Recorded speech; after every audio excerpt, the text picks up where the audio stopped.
नमस्कार दर्शक बंधु Odia knowledge academy YouTube channel को आपण मानकु स्वागत। जदि आपण आम चैनल को प्रथम आछन दयाकोरी चैनल सब्सक्राइब बटन क्लिक करी चैनल टी को सब्सक्राइब करिवे। वीडियोटी भल लागिले वीडियोटी को निश्चय लाइक एवं कमेंट करिया को भूलिबेनी। आसंतु आरंभ करिया आज खबरटी। आपण जानिथिबे बीजेपी सरकार ओडिशा रे सरकार गढिला परे बीजेपी जे सरकार गढ़िला तापरे सुभद्रा योजना आरंभ करिया को जाइछन्ते एवं गतकाली जो कैबिनेट मीटिंग हेतिला माननीय मुख्यमंत्री को अध्यक्षता रे गतकाली संध्या रे सेतरे सुभद्रा योजना को लागू करिया पे ओडिशा रे मध्ये निष्पत्ति हेछि। कैबिनेट रे बहुत बड़ निष्पत्ति निया हेछि जोथरे कि विवाहिता महिला जो माने अछन्ती ओडिशा रो सेमानकु 50,000 टंकार गोटे 50,000 टंका सेमानकु मिलिबो एवं सेमाने केमिति महिला माने निजर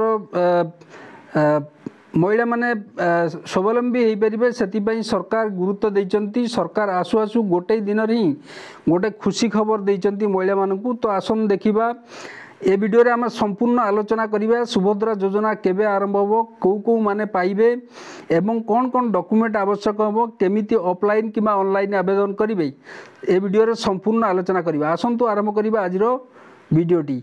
तो ये आप देखिपारे चतुर्थ निष्पत्ति अनुसार महिला मानक अधिक सशक्त करने एवं सेमानक जो आर्थिक स्थिति में उन्नति आने सुभद्रा योजना कार्यकारी करा जिवो।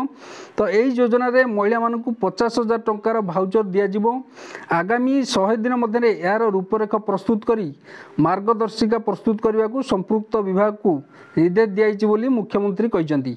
तो जो महिला माने 50,000 टंकार भाउचर पाइबे एवं आगामी 100 दिन भितर महिला सशक्तिकरण विभाग जो अच्छी महिला एवं शिशु सशक्तिकरण विभाग को निर्देश दिखाई एवं खूब शीघ्र एने आवेदन प्रक्रिया आरंभ हो। तो ये आप देखिपे सुभद्रा योजना रे महिला मानक मिल 50,000 टंका।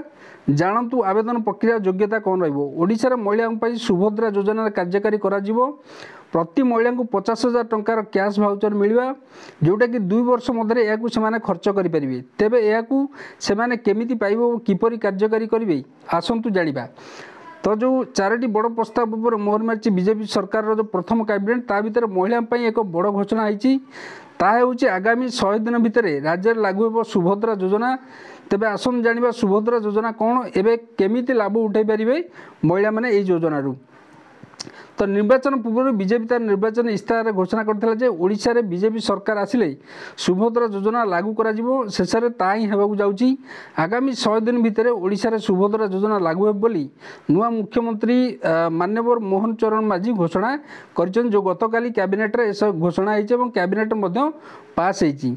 ओडिशा रे महिला सुभद्रा योजना कार्यकारी करा जिवो जोटा कि प्रति महिला को 50,000 टंकार कैश भाउचर मिलिबो। 2 वर्ष मध्य एहाकु सेमाने खर्च करें। तेबे एहाकु सेमाने केमिति आवेदन करेंगे कौन करेंगे से विषय देखिए। यही सुभद्रा योजना आवेदन उभय ऑनलाइन और ऑफलाइन माध्यम हो पारिबो। एही योजना मुख्य उद्देश्य होची महिला मानकु सशक्त करबा जहाँ बीजेपी सरकार द्वारा आरंभ करा जायछि। ता सहित विवाहित महिला माने यही व्यवस्था अनुसार नगद पुरस्कार राशि पाइबे। 2 वर्ष मध्य व्यवहृत होगा महिला मानक 50,000 टंकार कूपन दिज्व।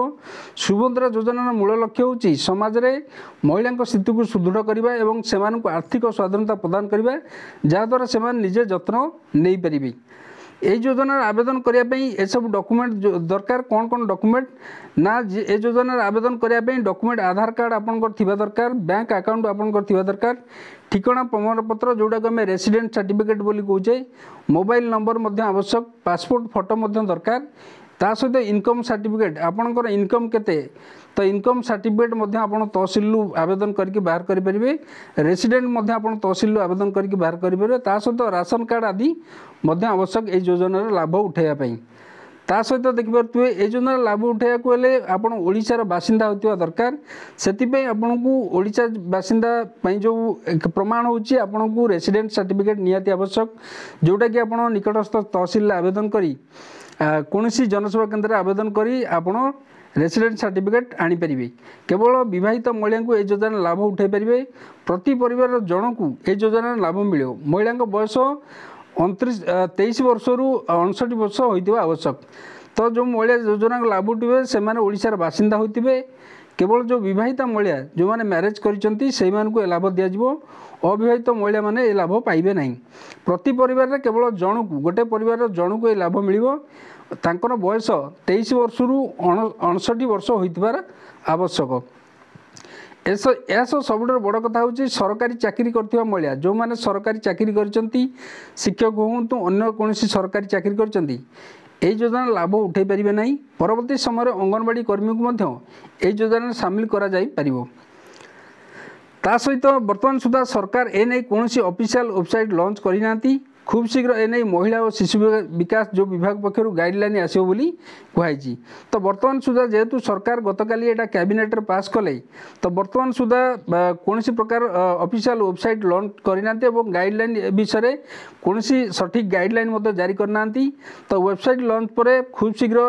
महिला शिशु विकास विभाग पक्षर गाइडलाइन आसो एवं केमिति आवेदन करें से विषय में संपूर्ण तथ्य आपण पाइपर तो जदि आप आम भिडटी को पसंद करथिबे निश्चय भिडटी को लाइक करे कमेंट करे भूलबेनी जेबे आपनकर नुआ गाइडलाइन आसीबो एवं ऑनलाइन रे केमिति आवेदन हबो से नै आमे गोटे डिटेल वीडियो निश्चय बनैबा एवं जदि आपनको ए भिडटी भल लागिछि दया करी चैनल को सब्सक्राइब करियो भिडटी को लाइक करे कमेंट करे भूलबेनी धन्यवाद।